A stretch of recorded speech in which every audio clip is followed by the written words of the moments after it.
Greetings, everybody, from Dallas, Texas. We're set to bring you the 52nd annual Cotton Bowl.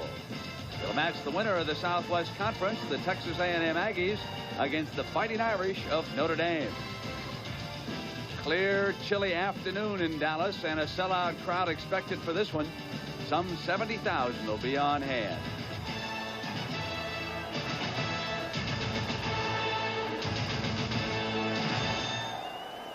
Happy New Year, everybody. I'm Brent Musburger. My pleasure today to be working alongside Pat Hayden. John Dockery will be down on the sideline. And then at halftime, the coach, Ara Parsegan, will be along with Jim Nance. We think we've got a dandy for you here today. The Aggies of Texas A&M come into the Cotton Bowl for the third straight year. 2 years ago, they defeated Auburn, and last New Year's Day, they were beaten by Ohio State.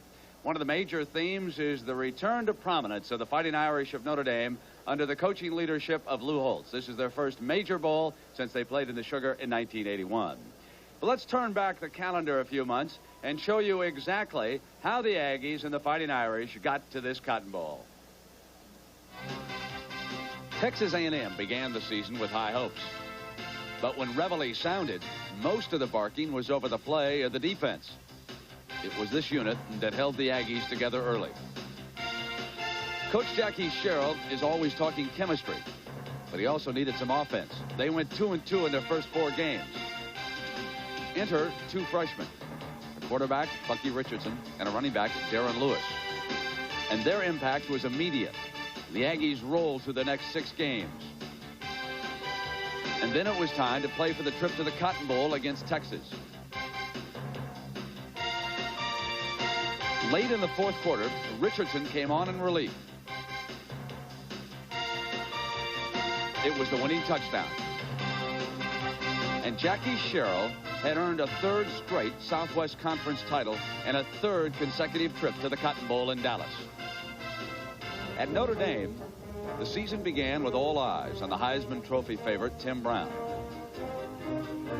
He gave Lou Holtz hope for a return to prominence for the Fighting Irish.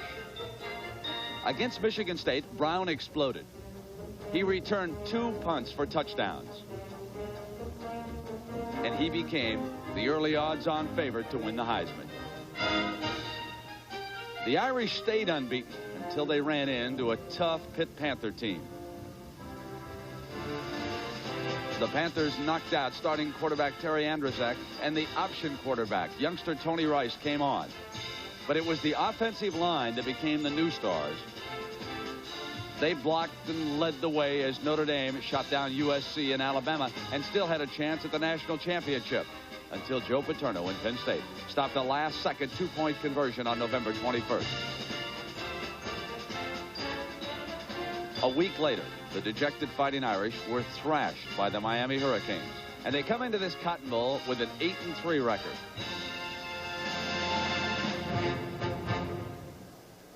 Happy New Year, Pat. And Notre Dame also comes in here with a new quarterback again. Well, it's remarkable to me. Here we are on January 1st, the 12th game of the year, and the quarterback situation for both teams is really still up in the air. Notre Dame will start senior Terry Andrzejczyk. He started early in the year, of course, injured, but did not play a play in the last 7 games. Now, they're hoping he's going to add more balance to their team. A&M will start a freshman, Bucky Richardson. He's an option quarterback, a strong player. They played with 3 quarterbacks and 1 with 3. I wouldn't be surprised to see more than 1 today. Wouldn't be a Lou Holtz show without a little surprise. Let's go down to our colleague, John Dockery. Doc? Thank you, Brent. We talk so much about Notre Dame tradition. Well, when the team comes out of this locker room moments from now, they'll be departing from a recent tradition because they'll be wearing names on the back of their jerseys, and that's not Lou Holtz tradition. The way it happened was this. The players talked them into it, and they said, look, if we go to a bowl, especially the Cotton Bowl, will you allow us to have jerseys with our names on them and keep them after the game? Lou said, fine. But, Brent, don't expect to see it next year because with Lou Holtz, it's very simple. It's team first and individual second. But at least it makes it easier for the announcers today. Now, back to you. Exactly right, John. And the crowd has been coming into the Cotton Bowl for the last hour and a half to 2 hours, and if the quarterbacks aren't All-Americans, Pat, I guess this game may feature the running backs. Well, in 2 different styles, really. A&M will come out and run the option play early in the game. Notre Dame is an inside running team, runs a lot of fullback traps early in the game. but I believe this game will be won by defense. Lou Holtz has said it, and the A&M defense has carried this team. The weather conditions, 37 degrees on the chilly side, and there is a wind to deal with. The passing game could be affected here. Brent, I think this is one of the great traditions in college football, this 12th man of A&M.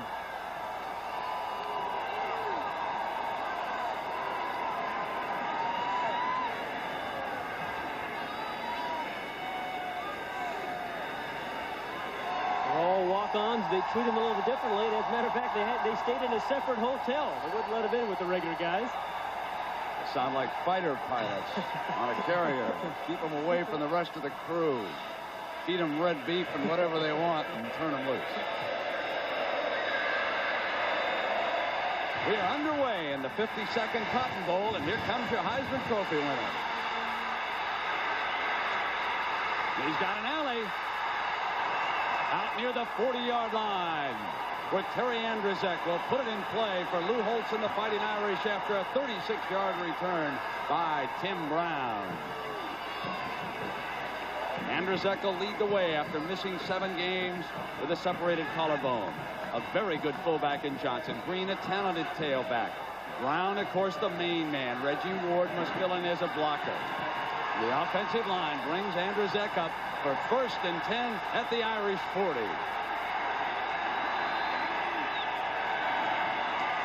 They go right straight ahead on that defense, using Anthony Johnson on into the middle against Batiste is in there against Adam Bob, and right now let's meet that line. Chuck Lanza, the All-American center, and he is flanked by Tom Freeman and Jeff Pearson as Pearson returns to the starting lineup today.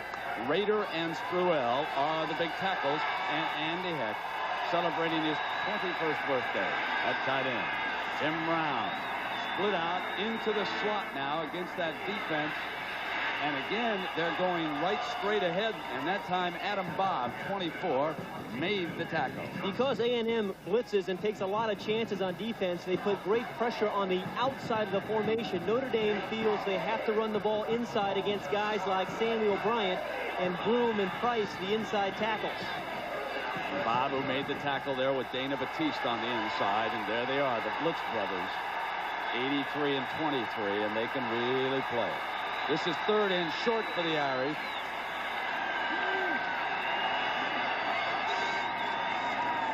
Keeping the back split, Johnson gets the 1st down.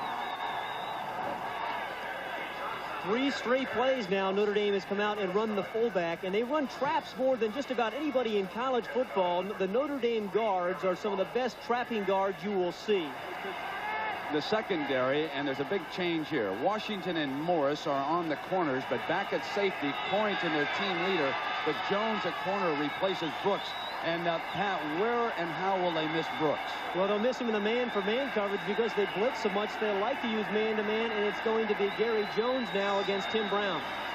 Irish have attacked the middle of the defense so far. Now Andrzejek to throw his first pass down the middle to Brown, complete. Down at the 20-yard line, and Washington, Nicky Washington, brings him down, but a 29-yard gain.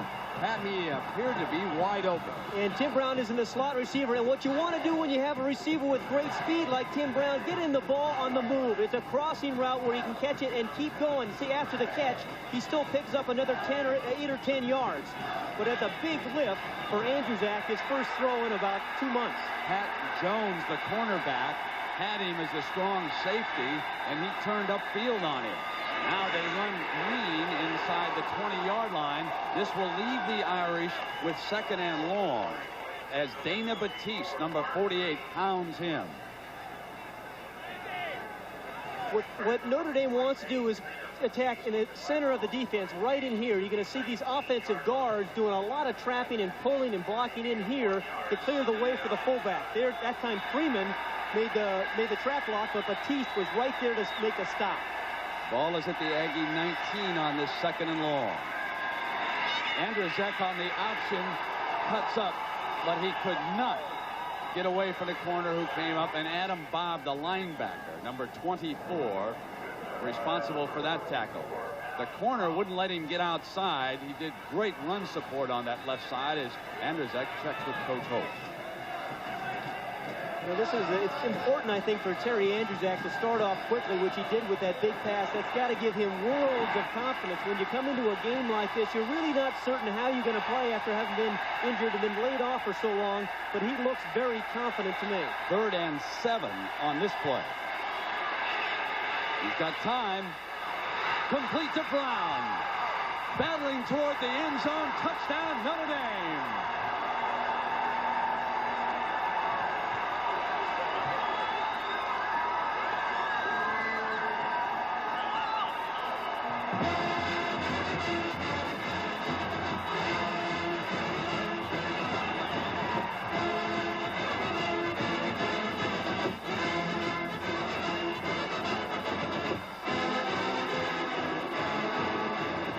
To attempt the extra point as Tim Brown sets it up with a great kickoff return, catches 2 passes, including the one for the touchdown, and the Irish score first. They lead Texas A&M 7-0. Notre Dame ran a little screen pick play down here. Tim Brown, number 81 right there, running a little delay. You see the other receiver clear out the tight end. That was Heck. Again, Brown on the crossing route. A smart move because he's very good after he catches the ball. Give that guy a chance, really, to run after the ball. And, you know, he's so strong. He's almost 200 pounds.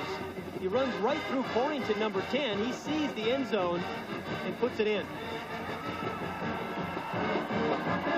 The Heisman Trophy winner returns home to Dallas. It's a great day for a football game in Dallas, and Notre Dame strikes first. The Irish lead the Aggies of Texas A&M 7-0. Ronald with the ball on the tee, and the Aggies have a great return man, too, in Harris. And they keep it away from Harris, but this will be superb field position. The Aggies will have it at the 43 as Lafayette Turner, the backup defensive back, hauls it back. So the Aggies' first possession now. They trail it by 7.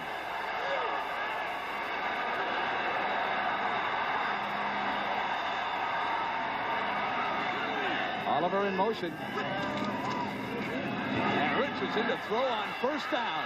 He's going to try to get it back on the first play. Incomplete. He wanted Harris, and Harris was well covered by Brandy Wells. We have seen that play all year long by option teams when the quarterback fakes the option, comes down the line of scrimmage, and then drops back. Now, the free safety, if this play is going to work, the free safety has to be fooled, but it was not. Brandy Wells, number 5, was back there in actually a double zone coverage and clearly was not fooled. It actually looked like he bumped him. I think that probably should have been interference against Brandy Wells. The Aggie 43, 2nd and 10. Woodside's first carry to the short side. He's got a first down. Southall pushed him out of bounds. But it was a 12-yard run by Woodside as they attack the perimeter of the Irish defense. A&M has the advantage at speed, and that's exactly what they want to do is get to the outside. Keith Woodside is one of the best outside runners in the Southwest Conference. He's a hunt and peck runner. Great runner to the outside and a terrific receiver out of the backfield as well. 1st and 10 at the Irish 46. Now they come with Lewis at tailback. And off of the fake, the ball to the 35-yard line, Ned Volcar.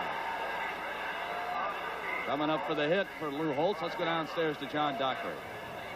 Thank you, Brent. The wind is beginning to whip up from left to right a little more down here. And remember Lou Holtz telling us he was a little bit concerned about Terry Andrzejac's arm strength if the wind started to whip up. Well, it's beginning to. It affected that punt somewhat, as you saw. But there's only 2:32 left, and then it'll change, of course, and Andrzejak will have the win. Now back to you, Brent. A personal foul has been called against Holtz and the Fighting Irish. They hit the head of the quarterback,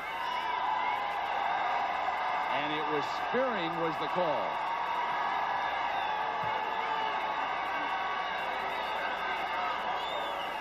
So a spearing call moves it down to the 20-yard line. And it's the right part of the screen where you're going to see the spear come from. There's actually 2 spears there. It was a good call by the official. Can't use the helmet as a weapon. Now the umpire steps in and stops things.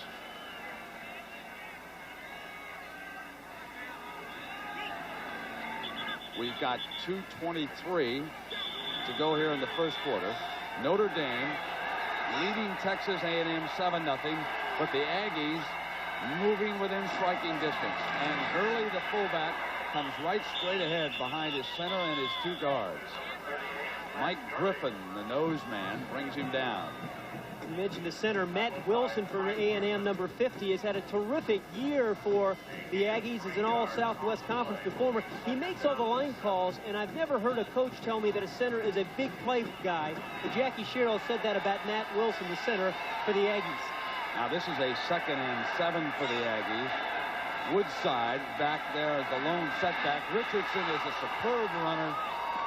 Gets to the 11-yard line. Had an opportunity to ask young Richardson, who's limping a bit, where he was a year ago. Thought this time last year I thought it would be at LSU, you know, on the scout team, but it didn't work out like that, and I chose to come to A&M, and it's really worked out for me. No use backing up Tom Hudson when you can start in a Cotton Bowl. Well, as we said earlier, they planned actually to redshirt him, but his first 2 plays were for 18 yards and 83 yards early in the year. They realized they had a plan. First down. They had to get to the 10, and Gurley got beyond it for the Aggie first down. Pritchett brings him down, one of the inside linebackers. Again, it was Matt Wilson, the center, and the right guard, Fontenot, who really created just a little bit of a seam there for Gurley to pick up the first down. Gurley's an ex-linebacker, 210 pounds, strong inside runner, and a very good block.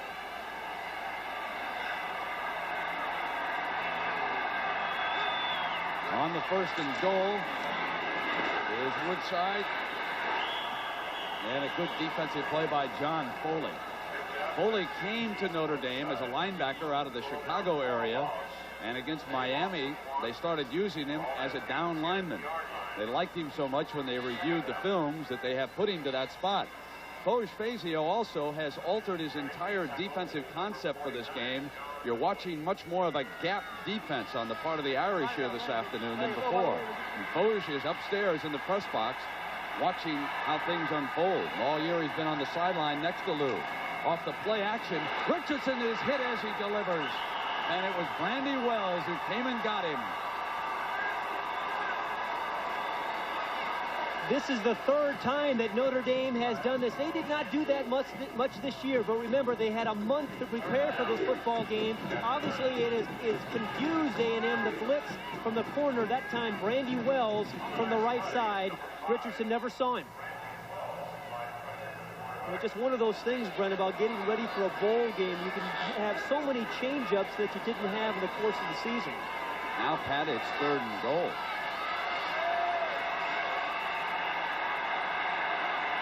Woodside, a good receiver, is over on the left wing.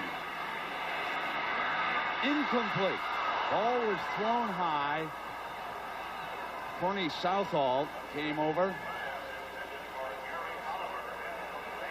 Good pass protection here for Richardson, but very good coverage by Southall as well as Wells and Spence back deep.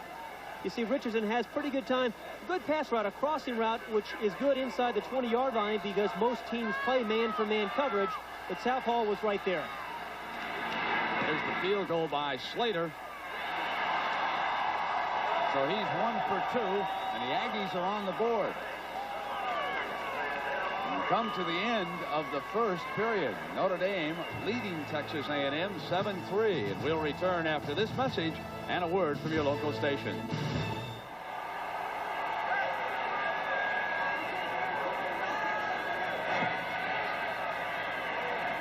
Lost this one up. Banks has it at the 25-yard line. And he is down there at the 32-yard line. They run the draw play with Banks. Big hit by Dana Batiste, number 48. Notre Dame, for an I football team, gets more production out of the fullback than any team, I think, in college football. That time, of course, it was splitbacks. But even out of the I formation, Notre Dame will use their fullbacks inside on bellies and traps more than any other I team I've seen this year. Now it is 2nd and long. Here's where the Aggies like to put you. for J.C. Slocum's defensive unit. Andrzejczyk pulls straight back against it. Forced out of the pocket. He'll throw back for Heck. A great grab for a first down by the tight end. Andy Heck has only caught 5 passes the entire year. They've gone to him 3 times already today. Heck is primarily a blocker. Bottom of the screen, number 85 is Andy Heck. You're going to see him right down here on the delay as Andrzejczyk buys himself a little bit more time. He's supposed to be a blocker, but he sees Andrzejczyk in trouble. And then it's nice touch there by Andrzejczyk to find Heck. Andrzejczyk, 8 of 11 for 97 yards. And now he throws the swing pass to Green, and Green's got an alley inside the 25, inside the 20-yard line. A 25-yard gain on the swing from Andrzejczyk to Green. And what a diversified offense we're seeing. We've seen them throw the ball deep downfield to Terrell just a moment ago. And we've seen them throw the ball over the middle, draw plays, and now the little dump pass. Watch Freeman, number 65, make a nice block here that helps Green as he cuts inside of that. Good vision by Green there. The Blitz brothers have been missing in action so far.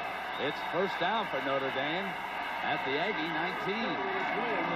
Here's Banks up the middle. And that time, O'Brien, the nose man, got in behind him.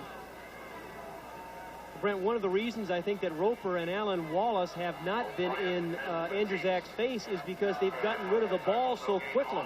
Andrzejczyk is not holding on the ball in the pocket for very long and giving Roper and Wallace a chance. Johnson returns at fullback for the Irish. This is 2nd and 10 now for the Irish. Andrzejczyk sets the screen and almost threw the interception. Aaron Wallace had a hand on the ball. That's his first badly thrown pass of the day.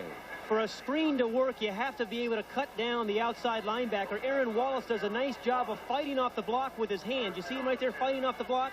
If he had been cut, that screen would have worked, but Wallace refused to go down and then almost made the interception. And Slocum had Alex Morris blitzing on that play, too, to apply pressure.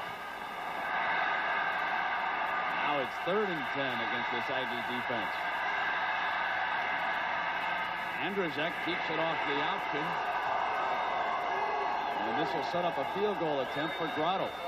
The Aggie defense with a great series down there. That was John Roper, 83, delivering the blow against Holtz. You always have to be worried about the backside when you have the speed of Roper. He is 225 pounds and runs 4.6. It's just phenomenal to me. This is a critical defensive series. The Irish were on the move. Now it's a 36-yard attempt.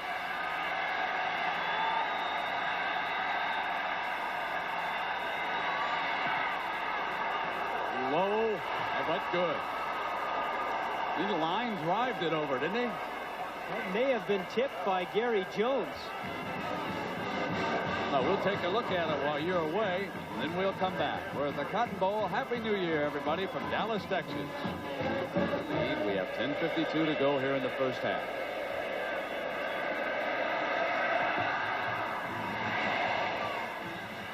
Harris at the 8. Great move by Harris. Battles his way out to the 30-yard line.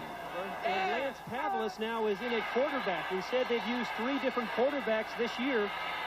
He is the thrower. And right away he goes to it. And it's complete. Coming out of the backfield is Woodside.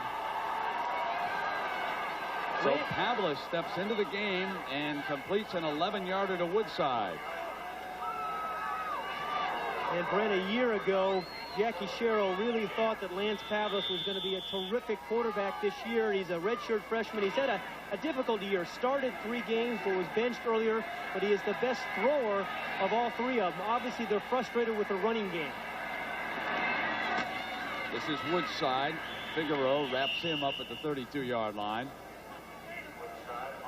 All 3 quarterbacks at A&M have come in at one point during the year and won football games for the Aggies. Pavlis was starter early on in the year, came in the Washington game. and led them to a victory.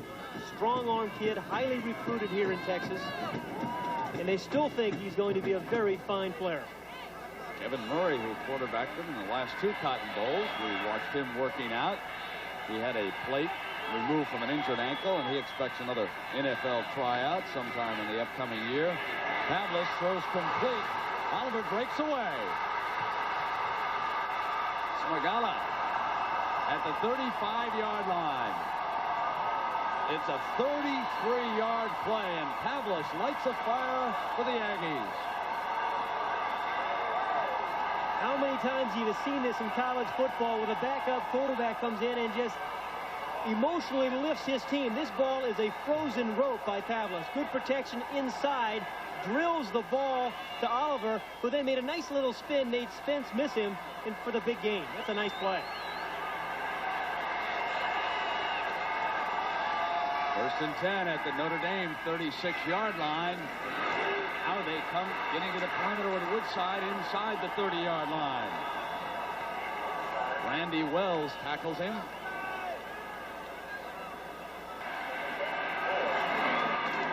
Pavlis hands to Gurley.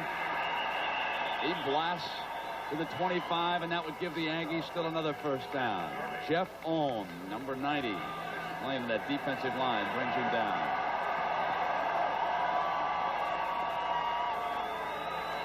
The difference in the game and the reason why Pavlis has replaced Richardson. And with Pavlis in the ball game, this is really the offense that Jackie Sherrill and Lynn Amity, the offensive coordinator from A&M, want to run. It's a finesse offense where they can throw the ball all over the field, and with that defense, that's a pretty tough combination. Thompson, the wide receiver to Pavlis' left, and Lewis, the left-handed option thrower, wants him. Touchdown, Aggies.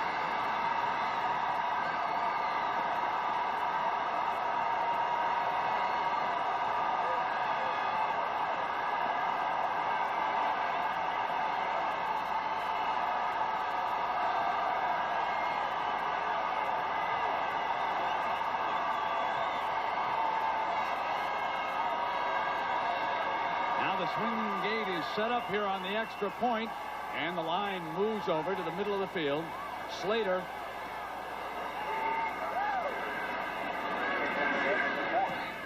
hammers it through, and A&M ties Notre Dame with 1:42 left in the first half. Darren Lewis had thrown the ball earlier this year as well. And this is a great call inside the 20-yard line because teams like to blitz down there. See Smagala, number 29, he is the corner who's supposed to be there. But he has got his nose up there trying to stop the run as he did earlier in the game, and Thompson ran right by him.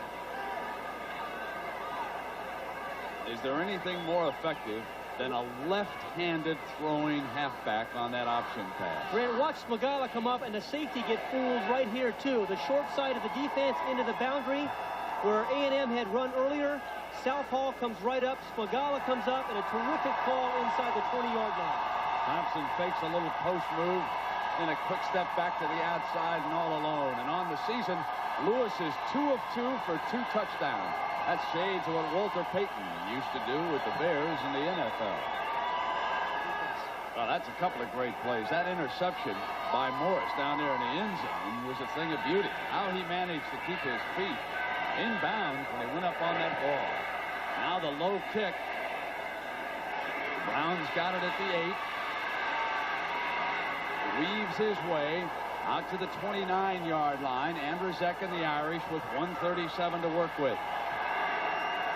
Now it's a 1st and 10, and Tony Brooks into the Notre Dame backfield.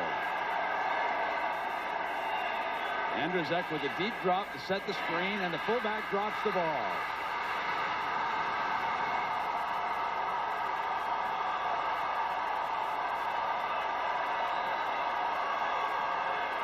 That should be A&M's ball. I'm not sure what the officials are taking so long to call. Well, I think possession is the question, Pat. It's only a question as to did he have control of the ball when he coughed it up, and that's what the conference is. Now the referee wants to confer with members of his crew, someone who had a better view of Banks. Fumble. He had control. Aggies ball. Tony Jones recovers it. Well, the key here is, did Banks have possession of the ball after their throw here? Couldn't really tell from that angle, although I couldn't really tell from that angle. Now, Bucky Richardson comes back in, indicating that Jackie Sherrill and Lynn Amity, the offensive coordinator, they want to go back to that option running game down here. Richardson, the 360, gets inside the 20, picking up a couple of yards, and Flash Gordon brings him down. How about this view, Pat? Can you tell here?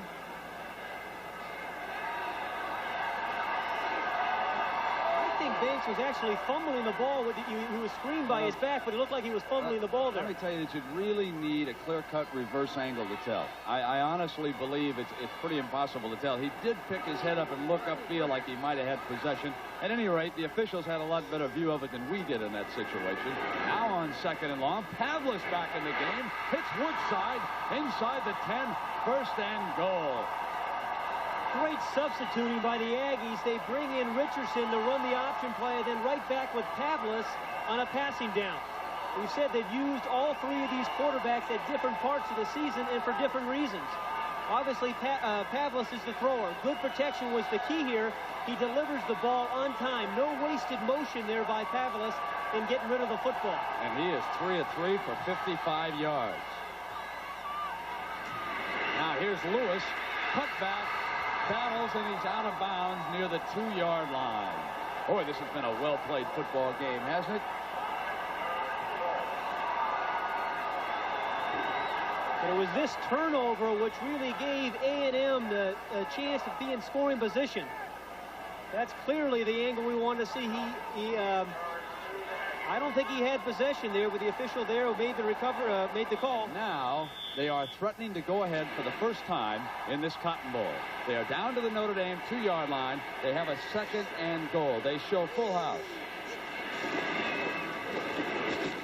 Power for the touchdown. A&M leads as Larry Horton goes in.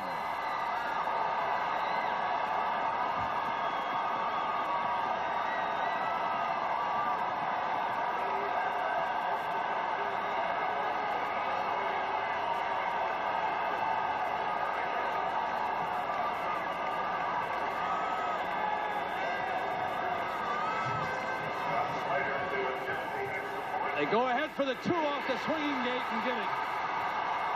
That was Wally Hartley carrying it in.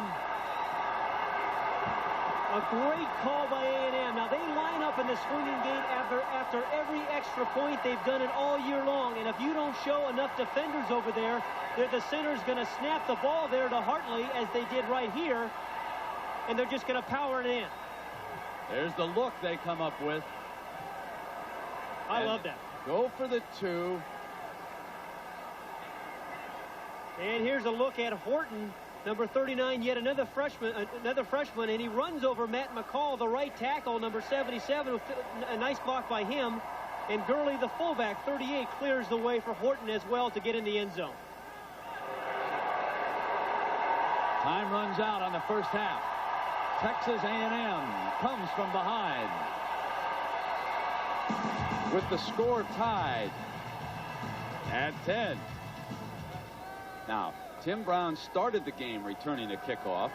Texas A&M won the flip and defended a goal. They elected to go on defense right away in this game, and that backfired on them when the Irish got an early score. But now it is Texas A&M leading 18-10. Pat, you've been in bowl games. It always strikes me, because of the somewhat longer half times than you get during the regular season because of the celebrations, that you play 2 football games rather than 1. And you have a lot of time to make the adjustments at halftime. We'll have to see what Notre Dame does here offensively to try to run the football. Now Brown at the 10. Looks for an alley in the middle. And he is out to the 33-yard line. John Burnett on the 12th man unit brings him down. Now Andrzak feeling the pressure as an option quarterback, and we asked him, how do you decide to run or pass in that situation? But, you know, it's just what they put on you at the time, and now I'm supposed to be the Dan Marino or Joe Montana. You know, they're putting a lot of pressure on me, but you know, I just got to do what I can do. Just do the best I can. Here he is on 1st and 10, and he'll run the fullback, Anthony Johnson, with that first play. From the second quarter on, Sammy O'Brien, the nose tackle from A&M, has taken the fullback away from Notre Dame. And that has been a key play here, and one of the reasons A&M has come back in the second quarter, and as they started here the third quarter, O'Brien stopped the fullback on the first play. Tim Brown comes to the left side, and this time they do not slot him. They put Terrell in the slot. Brown the split in, and Andrzejczyk shows pass right away. Gets protection. Throws for Brown, and he bobbles it. It was high. He got a hand on it. Probably should have made the catch. That's too much time to give any quarterback, and A&M dropped off in the coverage. Wallace, and I think Roper was back as well. And A&M, when they're at their best, they're bringing lots of people and lots of pressure. But this terrific pass protection here that gives Andrzejczyk a chance to get around, but then pretty good coverage that prevents the completion. And again, Tim Brown actually dropped that ball. So it is 3rd and long, and they put Brown back in the slot on the left side.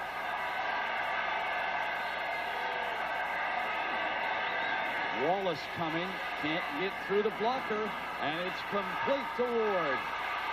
He's inside the 45-yard line as Andrzejczyk to Ward for 24 yards.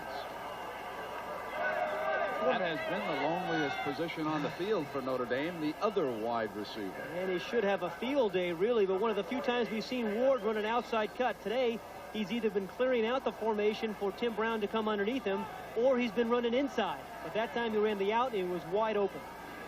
Alonzo Jefferson has replaced him. The Irish offensive unit continuing to keep the blitzers off Andrzejczyk, who runs the option. Cuts upfield. Adam Bob was there. So too was Batiste. The two men on the inside, Batiste and Bob, seal it up in a hurry. I think this is a very important drive for Notre Dame. Every first series of each half is always the most critical, I think. But because at the end of the second half, the A&M offense was so hot, I think this is the time when you want to have a long drive and then either get 3 or 6 or 8 on the board. Ward returns, and he brings the play in.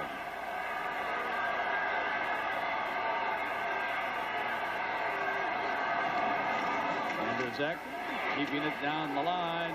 Wow. Well, I'll tell you that Adam Bob, he's played himself a football game. Number 24 has been all over the inside.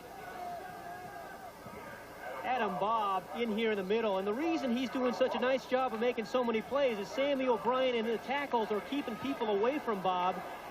He also gets a very good read on the snap count. He gets off the ball quickly, fights off Heck, the tight ends block, and is there to really put a shot on Andrzejczyk. One play the Irish have not shown is that pass to Green, who's a good pass catcher coming out of the backfield. Here's 3rd and long now for their offense. He fakes Green under pressure. Wallace from the backside with the blitz.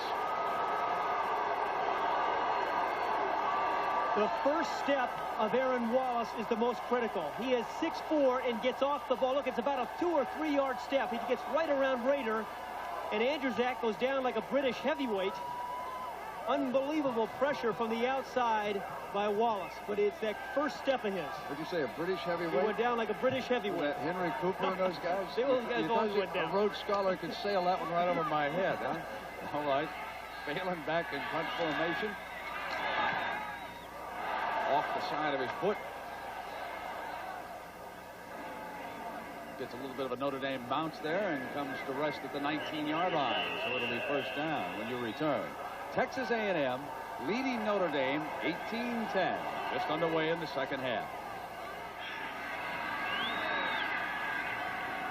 This is Woodside coming through the formation in motion. Richardson to throw. Gordon blitzing. He steps away from him. Now fires complete to Harris. Inside the 45.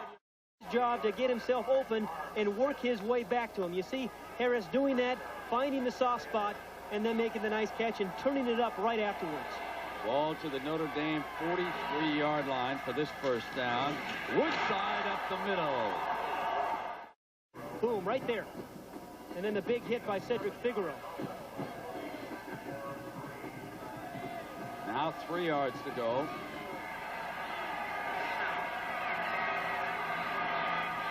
Thompson. And they run Gurley, the fullback. Wells up quickly from the secondary. You know, Brett, you got to give Jackie Sherrill and Lynn Amity, the offensive coordinator, a lot of credit for doing what they do best with the personnel they have. When they have Richardson in, they come out and they run some options and some sprint out passes. Then they use the change of pace with Pavlis to throw the football. What Bear Bryant once say about the Texas A&M coaching job? He said it's one of the toughest in the country. You need a good old tough boy to go in there and do it, and that's been the case with Jackie Sherrill. Here's 3rd and short. Full house. They powered Gurley straight ahead for the first down. Inside the 30-yard line, the Aggies move the chains again here on their first possession of the second half. Yeah, that left guard, watch Richmond Webb, the left guard right here, make a big block. And this is the backup center now, Mike Arthur, who also makes a nice block. But Webb, number 56, just buries the linebacker, Bokar. You can't do that when you're playing inside linebacker. The toss to Woodside. Gets outside. Spence forces him out of bounds. He's inside the 25-yard line with that run. Well, just with that move and maybe that number, Brett, he looks a little bit like Tony Dorsett, you know. A little move, he dipped inside and then back outside. Terrific receiver. Fabulous career down at College Station. Had a big run against the Longhorns of Texas and that football program on the rebound this year. They beat Pittsburgh in a bowl game last night. Blue Bonnet. Ball is back at the 28. Second. Pavlis. Lewis on the swing. Looking for the alley. And quickly Smagala comes up from that secondary to get him down. That's a nice little play, though. It gets him back about 6 yards, and with an 8-point lead here, what you're thinking about is not turning the ball over, getting your field goal team perhaps in position to kick the field goal if you can't get the first down to make it an 11-point ball game. In fact, they have almost 10 yards to get that first down. They must get to the 13-yard line to keep this drive going. Woodside returns. He's a superb receiver. He comes out of the backfield. Pavlis, incomplete, wanted Harris, and there's a penalty flag down. Corny Southall covering the wide receiver, and the penalty flag thrown. That's a good call. Southall came over his back.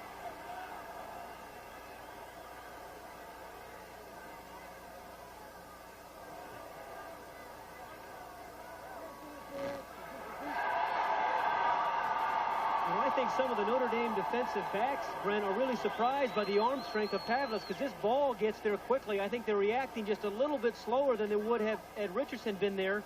But Southall with his left hand went over the top and went through Harris, and that was pass interference. The official made a good call.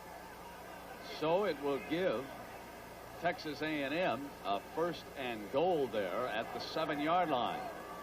Now, this is an area of the field where they may bring Richardson back in to run the option play inside the 10-yard line.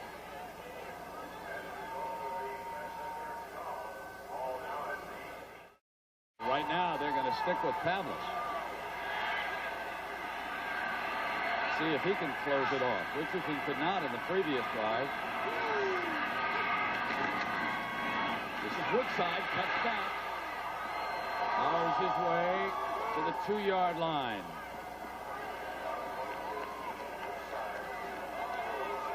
Oh, it'll be 2nd and goal. The tight end there, Sylvester Morgan, did a nice job of isolating the linebacker and blocking him, and that allowed Woodside to take plenty of time back there to see the entire defense. He saw the little soft spot inside and cut back inside. The last series, they pounded at the middle.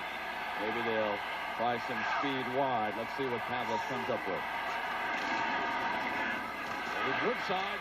He jumped too quickly, gets down close to the goal line. Wes Pritchett again comes up with a big hit. Another look here as Wes Pritchett makes a stop. He's been tough inside the 10-yard line. He did jump awfully early. And he is down there. That's a good call by the official. He is down short of the goal line. Now inches to go for the touchdown. And Richardson checks back in at quarterback. He's the runner. He keeps it. Still no indication down. There it is. Touchdown, Texas A&M.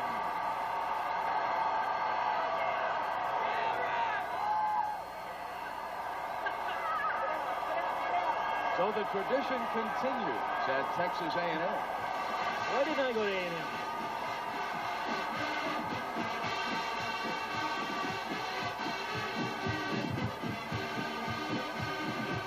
Now the swinging gate is set. Last time they went for 2 out of it. Now they bring the offensive line back. And they'll turn it over to Mr. Slater.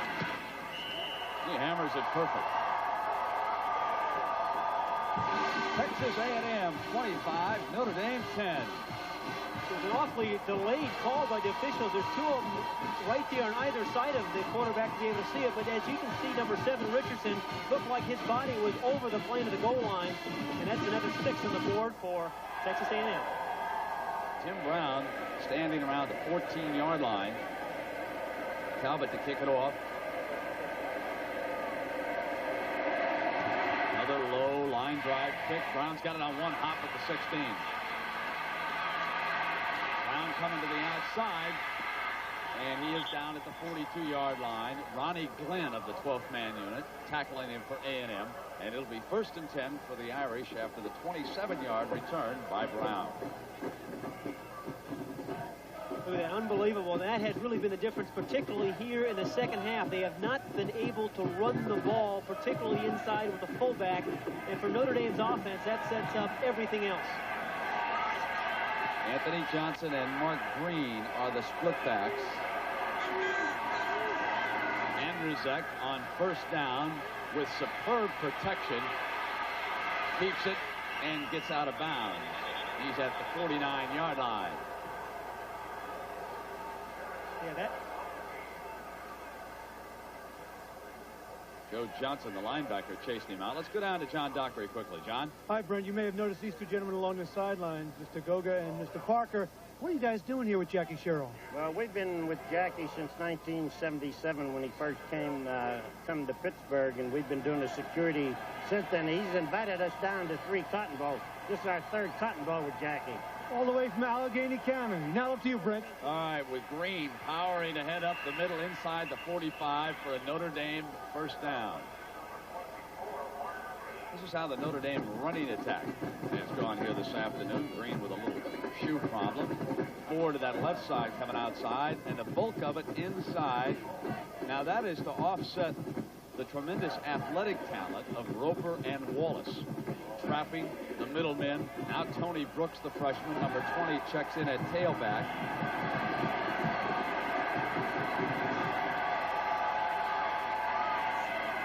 Andrzejczyk steps away from Batiste. Batiste came right up the middle to pressure him. And then Adam Bobb made the stop.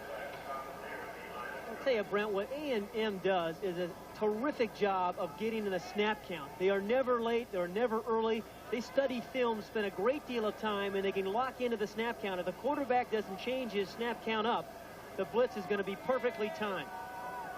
This defense has allowed only 14.4 points a game. They've had 1 shutout. Now Andrzejczyk with Wallace coming from backside. Gets it off. Incomplete. He wanted Tim Brown. Kip Corrington. Safety man there with the coverage. That was terrific coverage there by Corrington, too, because Brown is so tough over the middle when he's running those crossing routes. But Corrington read the play the whole way, saw that it was going to be a crossing route, and made a terrific play, almost picked off the ball. 3.98 philosophy major, Corrington is. He's a little on the small side, but he's such an aggressive, smart football player that he'll get a look by an NFL team. Here's 3rd and long now for Andrzejczyk and the Irish. Oh, he stepped away from it that time.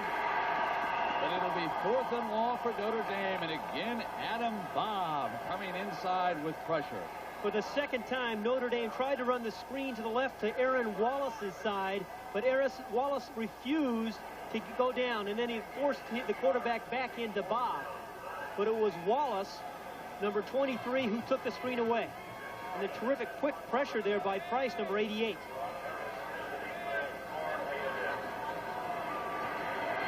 Notre Dame in punt formation with Phelan standing on his own 45. It's a low punt, and it'll bounce out of bounds inside the 10-yard line. A&M will have it 1st and 10 there at the 9. They lead Notre Dame by 15. It's 25-10, 1:42 left in the 3rd. Richardson returns, and you would think now that Jackie Sherrill and Amity would go to work on the clock if they can here, relying on that offensive line that has done such a good job for the Aggies, especially the center and the 2 guards. Now Lewis, who's back in the game. He's cut down as he was getting outside by Mike Griffin. Notre Dame defense really needs to force a turnover in this area of the field so that the offense can convert that into some points. Richard has caused some turnovers, but they've been down toward the goal line. This end of the field is where they need the turnover. Barry Alvarez, who works with the linebackers, is taking the calls from Foz Fazio, who is upstairs in the box today. Here is Lewis, cut off, forced back inside to the heart of the defense, and that was Wells coming up. He forced him back into Tom Gorman. Great run support by the secondary that time. And a very important 3rd down now for this Notre Dame defense. It's 25-10. If they're going to get back into this ball game, they need to force the punt and either go after it and try to block it or score on their next offensive possession. Pritchett taking the defensive call. Jackie Sherrill wanting him to hurry up right now. Down toward 10 seconds to get this play off. They're inside of 10. That's Harris. They roll, and they throw to Harris, incomplete. And Marv Spence delivering the hit for the Irish, number 25. Harris couldn't hold on, so they force a punt here. Well, the way the Notre Dame offense is playing right now, I think you have to think about trying to block a punt. Well, it is Craig Stump, who replaced Wilson a couple of games ago. Stump will be standing near his goal line. Tim Brown is out of his own 48.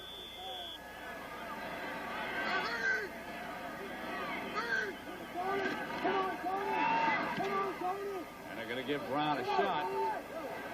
One hopper trying to get to the outside, looking for the alley in great coverage. He could get to the 48-yard line.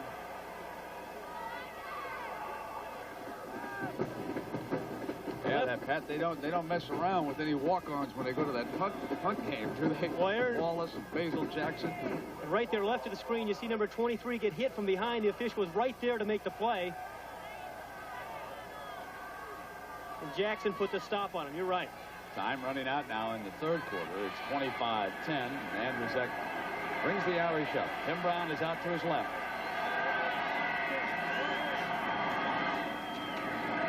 Green. He could not. Wallace had him first. And boy, he made a lot out of that run before Alex Morris wrapped him up. Morris was the 2nd man to hit him. And there's another penalty flag now. Foul. Personal foul against the defense. Touchdown.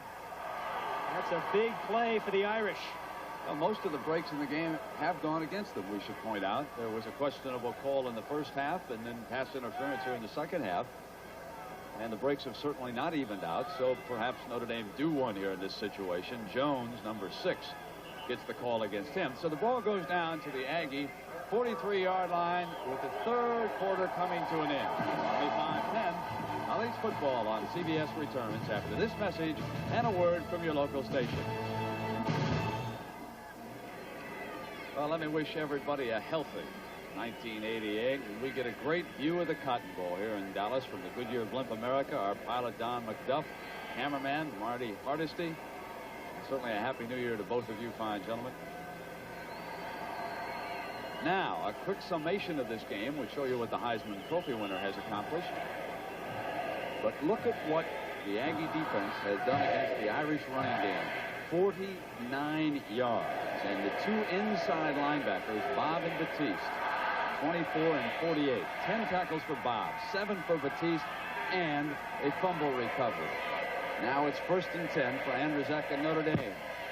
They run Banks, and there was Batiste, number 48, looming right there in the middle. We came in here to praise Roper and Wallace, Pat, and the inside guys have done the job. Well, that's part of the reason is because Roper and Wallace have forced things inside, like right there, number 83, Roper came upfield. It's tough to run outside on him, but if you're going to have such poor or little success running the ball inside with your fullback, you're going to have to throw the ball some. They face that here on 2nd and 8. Andrzejczyk. Diving catch to Heck, but he is short of the first down. They featured the tight end in the first half. You know, they threw more passes, I think, in the first half to the tight end than really they threw to him in the last 7 weeks of the season. And when you get the ball to the tight end, it sets up all sorts of other things. It sets up screen passes, long passes to your wide receivers, and inside cuts by your wide receivers, too.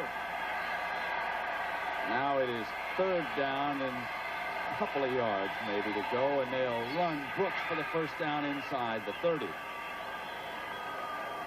Those of you checking in on this New Year's Day, Brown, the Heisman Trophy winner, with the Irish on the board. Slater kicked a field goal. It was 7-3 Notre Dame. It went 10-3 on Grottle's 36-yarder, and then A&M quickly taking advantage of turnovers. Thompson catching a pass, and Horton blasting in a 2-point conversion.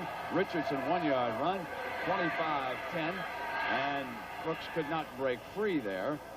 Making the most out of that run was Adam Bob, again bringing down a Notre Dame running back. Down by 15. This is really the 4-down zone for the Irish offense. I believe they're going to have to score a touchdown, not settle for field goals at this point in the game, and they can use all 4 downs to do so. Boy, I'll tell you, one of the big decisions and important in this game was when Texas A&M went for the 2 points. That put a lot of pressure on Notre Dame trying to come back here now. Andrzejczyk rolls incomplete. Tony Brooks, the intended receiver. Good coverage there by John Roper, the outside linebacker who had fallen off, did not blitz that time, fell off and covered Brooks quite well. John Roper, only a junior, an All-American linebacker. He is number 83. No question, if he stays healthy, he is going to be one of the first players selected next year.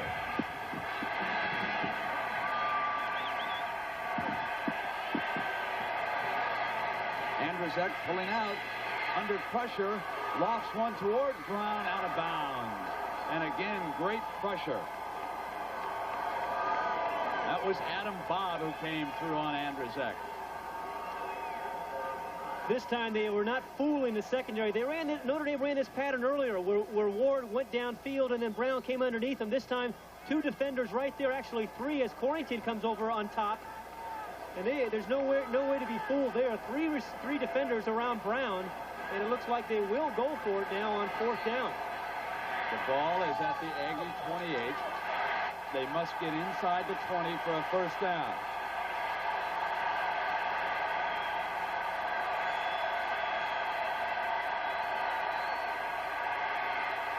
Andrzejczyk takes off.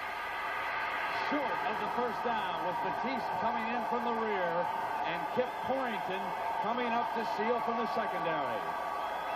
Another great defensive performance here by these Aggies. And that was excellent coverage back in the defensive backfield by A&M. And the outside pressure forces Andrzejczyk to step up into the pocket. That's Roper and Wallace. They force him inside, and the combination with a good pass coverage, and there's nowhere to go. The last 2 sets of linebackers to leave Texas A&M both went to the National Football League. This quartet appears to be no different. Now Pavlis hands off to Gurley, and he blasts his way out to the 32-yard line. Downstairs to John Dockery with a legend. Doc? Brent, it was 30 years ago that Texas A&M had its one and only Heisman Trophy winner, John David Crow. What about today's game? Name of the game for Texas A&M? Defense. Defense, defense, defense. And our offenses look, hey, I tell you what, when you watched our team all year, our offense has played real well today. I'm just as proud as boy. I'm telling you what, it's great to be an Aggie today. Great to be an Aggie. You're, of course, the assistant athletic director. What about Tim Brown and the Heisman? Was he your choice? Oh yes, I think that he represents what the Heisman means and what our old guys think that it should mean. That he's got an awful lot of class and he's a great athlete, and he certainly is a credit to college football. Well, you provided us many a thrilling moment. Thank you very much. Okay. It's just great to be here. Thank you. Brent, Pat? Yeah, Doc, we'll second that. John David Crow. Wasn't he a great, tough football player? Here's the toss to Woodside. First down and out of bounds at the 48-yard line. And that's just the play we were talking about when they won the sweep to the outside. You need the block at the tight end and the fullback to run the sweep play into the boundary, and that's what A&M got there.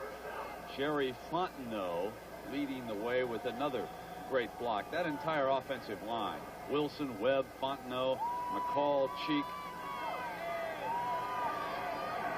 Notre Dame's defense needs to create a turnover here, Brett. They need some penetration on defense. Woodside is on the wing, and they run Gurley, the fullback, to the middle of the field for a couple of yards on first down. Check that possession chart. A couple of touchdowns. Then they fumble going. And I think you're looking at a football team that will challenge for a national title. They're going to run, fake the end around. Lewis keeps it. One man, and he's caught from behind by Stan. 80 is going to get the fake on the reverse as Lewis fakes the ball to him, and all the defenders went with Thompson. And then actually Frank Stamms, number 30, does a nice job of bringing down Lewis. Otherwise, he would have scored. So now the first down, and here's Gurley, the fullback. And he bolts free to the 10-yard line. Offensive line is completely taking control of this football game. The defense of Notre Dame has been on the field for too long. And you talk with coaches, and you ask why you're concerned about your defense being on the field for so long. It's because it takes twice as much energy to play defense. But look at the size of the hole here for the running back, Gurley. They might have even squeezed out maybe a 2-yard gain out of that. Woodside, the tailback for the Aggies. He's got it on the toss behind Gurley, and Griffin from behind brings him down inside the 10-yard line.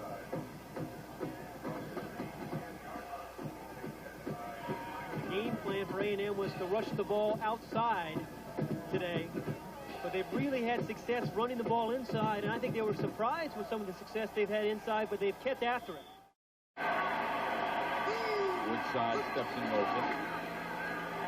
Pavlis with great protection this time. Couldn't get an open receiver. And he stepped out of bounds inside the 10-yard line. Good coverage in that secondary by the Irish that time. This is an important game, I think, for Lance Pavlis. He was a guy who was under some duress, was benched earlier in the year as you watch Pavlis dance around here. But only as a redshirt freshman. He's got 3 years left. Jackie Sherrill still expecting big things out of the thrower Pavlis. Good coverage downfield here by Marv Spence, number 25, who's really had a great year at corner for the Fighting Irish.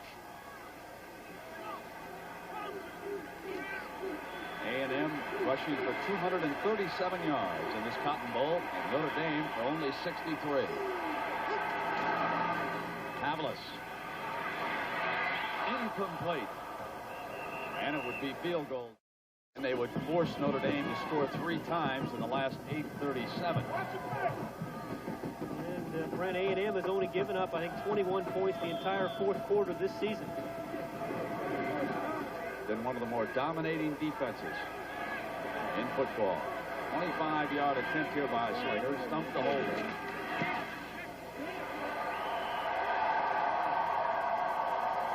And the scoreboard moves again for the Aggies. Now it's the 12th man, and boy, do they want a piece of the Heisman Trophy winner, Tim Brown. It's something, playing for A&M, something I've dreamed about my whole life. And now, just in my last game of the season, having the opportunity, and all the other guys I know that had just get a lick on the Heisman Trophy winner is just something that would just cap off the season for all of us. John Burnett He's one of them out there ready to come down the field, number 6. Number 9's been a killer. These are walk-on football players. Here comes Brown against him again. He's got an alley in the middle, but it cannot get outside. And now there's a fight down, and it breaks out in the middle of the field. Thomas was right in the middle of it. Both benches clear. Tim Brown and Thomas following that kickoff return. Let me tell you that there's nothing walk-on about William Thomas. He's a backup safety man. He's a freshman. Now, watch Timmy Brown come up and return this kickoff. Now he's down. And remember, he's playing with that back problem, and Brown sets sail after number 11. He brings him down from behind, and that causes the benches to empty. Tim Brown went back after him. I don't know what Tim Brown was so upset about, Brent. Really, on the replay, it didn't really look like he got kneed in the back to me there. He got hit. I think Jackie's saying the same thing. You've got to throw him out of the game in this situation. He ran after my man, jumped him from behind. There's Slocum, the defensive coordinator. He adds a few words from that sideline. I find myself in agreement with Coach Sherrill. The offense. No reason for Tim Brown to go after a player like that. Oh, I realize that a star needs to be protected and everything in a football game, but he's like everybody else out there. He can't completely lose his cool, and we didn't see anything that was unnecessarily dirty. However, maybe something went down in the pile. Now, Tony Rice checks in as quarterback for Notre Dame. To start this series, it's Rice. He keeps it on the option. His fullback was crushed. His fullback is down. Sammy O'Brien blasted in, and Johnson shaken up off the fake. A&M defenders get off the line of scrimmage so fast. It's Batiste, number 48.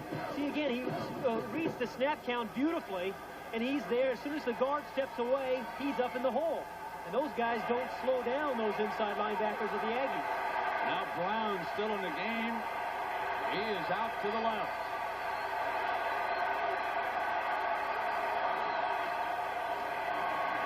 Second down, and Rice's first pass intercepted, and it was Torrington at the 30-yard line. This will be a fired-up Aggie bunch the rest of the way. The ball is at the Notre Dame 30-yard line. It's 1st and 10. 7:53 to go. It's 28-10. Aggies in control and threatening again. Now here's the toss, and it's Woodside. He's inside the 10-yard line. Spence tackles him for Notre Dame. Anytime you can have that kind of success running outside, and when you see no penetration, you know your tight end is doing a job. Brian Ross, number 86, really took on the linebacker and allowed Woodside to pick up 6 yards. Andrzejczyk watching from the Irish sideline. Richardson getting the call. Lewis checks in, and Woodside is out. So Lewis comes to the left wing.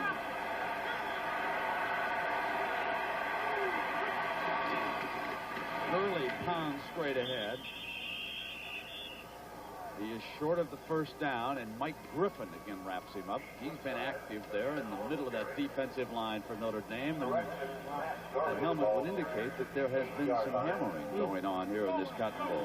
That warning on the helmet is well-deserved today, believe me. Look out. Now this is 3rd down and a couple of yards for the first down for Texas A&M. 5:25. 28-10, Aggies leading.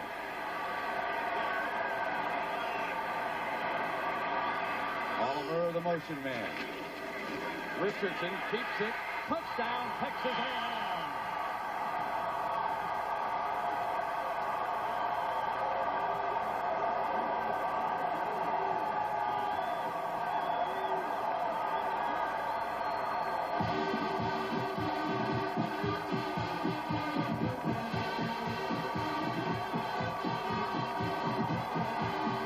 It's been a great offensive show for the Aggies. They swing the gate over now. And Slater is due to hammer one across. He's a fine kicker. Only a junior. Pulled that one a little bit, didn't he? But still good. Brent, Notre Dame has overrun Bucky Richardson on the option play all day long. All day long, he's cut inside. Watch all the white jerseys run outside, and then he just cuts it right back inside and breaks another tackle to get in the end zone. Now, let me clear up one thing that we were concerned about. This number 11 is Warren Barhorst. He's the one who got involved with Tim Brown. He's the 12th man. The other number 11, William Thomas, is over on the sideline. He is not and has not been going downfield on the kickoffs. It was a pure 12th man unit that went downfield and got into the incident. Now, right here watching is the young man we said was out there, and he was not.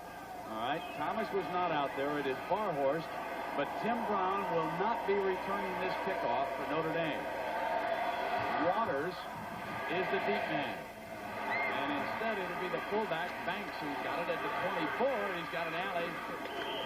And they punish him around the 44-yard line. We wish all of you a happy new year, and to the families that they had to leave to be here in Dallas today, too. With Kent Graham bringing the clock down for Notre Dame. He'll take a sack, and Roper, number 83, closes in, and now he'll take the penalty. Yeah. Roper was talking a little too much, and the official was right there and called an unsportsmanlike conduct penalty on him. Now, we want to find out some more about the Tim Brown story. Let's go down to John Dockery. Doc? Brent, here's what I've been able to find out. Tim Brown right now is in the locker room. He left the field. What one of the 12th men tried to do was to rip the towel away from Tim Brown. His towel that he was carrying in his waist, well, Brown didn't like that, and that's what started the whole ruckus. Right now, Tim Brown out of the game, as I said. Back to you, Brent. All right, John. Thank you. 15 seconds left. And Texas A&M will beat Notre Dame in the first game that these two fine schools have ever played against each other in football. That's hard to believe. Two schools with such rich traditions as Notre Dame and Texas A&M. Yet here it is, the beginning of 1988, they meet for the first time. And the men in red have done the hammering. They'll count it down in Aggie land now. You know, when I came down here for the Cotton Bowl 3 years ago, all I heard was Aggie jokes. Folks, I think the joke's on us. This is a pretty good football team.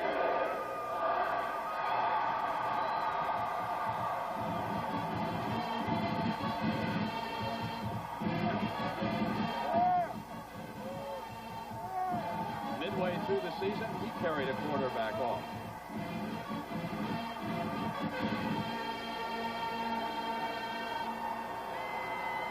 And the Aggies begin the celebration, beating Notre Dame 35-10. All right, let's go downstairs to John Dockery. Doc? Thank you, Brent. Jackie, we knew you had a good defense, but we didn't think you had this much of a ground game. Well, we've been able to run the ball all year, and that's not the point. I felt like offensively we could match up front. And we talked about their people, certainly defensively. I did not think they could run the ball on us, but I was giving them a lot of credit before the game. I think that when you look at our offensive line and you look at our running backs and you throw in the option game, then our players are ready to play. And they certainly will. Let me just ask you one question. What happened on the Tim Brown play? It was along the sideline with you. Well, what happened on the kickoff when he got tackled and Tim Brown started running down the field and he hit the guy in the back and knocked him down. And that's how you saw it. Okay, Coach. Congratulations. Okay, now back to you, Brent. All right, John, thank you very much. So the 52nd Cotton Bowl is now history. Texas A&M beats Notre Dame 35-10 here in Dallas, Texas.